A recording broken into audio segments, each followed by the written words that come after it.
350 বছরের রীতি মেনে এক সংকল্প পিঠে উৎসব বাঁকুড়ায়।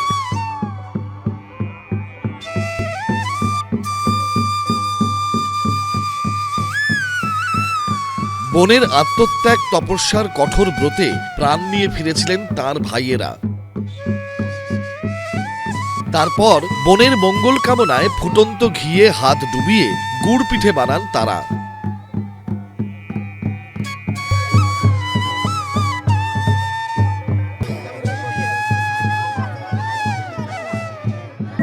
বিভিন্ন জায়গায় বিভিন্ন দিনে শিকার হতো।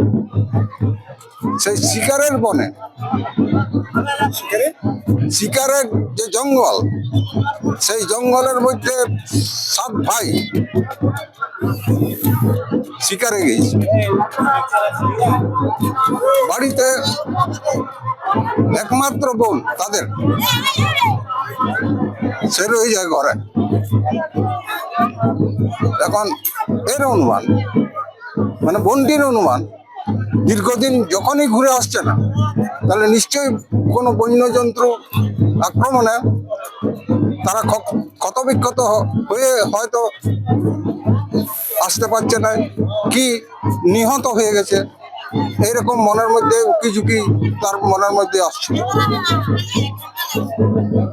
সেই বন্দির ধ্যানে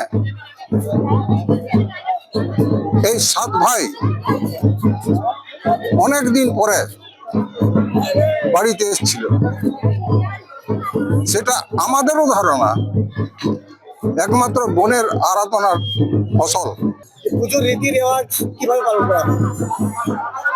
এটা আপনার মাসাবধি, মানে কিছু কিছু, সবকিছু না হলেও কিছু কিছু রেওয়াজ ছিল যেটা আপনার পুরো পৌষ মাসটা পালন করতে হয়। বিশেষত মাঘ মাসের প্রথম দিন থেকে, আজ 3রা তারিখ মাঘ মাসের, অর্থাৎ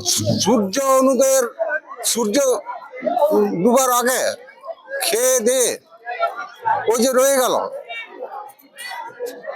মানে পূজাকে কেন্দ্র করে যে নিয়ম মেনে যে রয়ে গেল, অর্থাৎ 3রা তারিখে সারা দিনটা একদম অভুক্ত অবস্থায় পূজা চলে। এই রীতি আজও পালন করেন আদিবাসী ভাইয়েরা।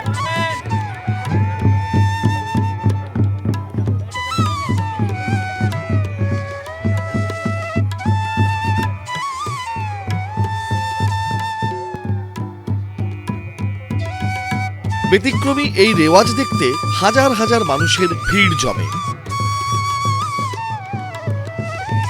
মাঘ মাসের নির্দিষ্ট দিনেই এই মেলা হয়।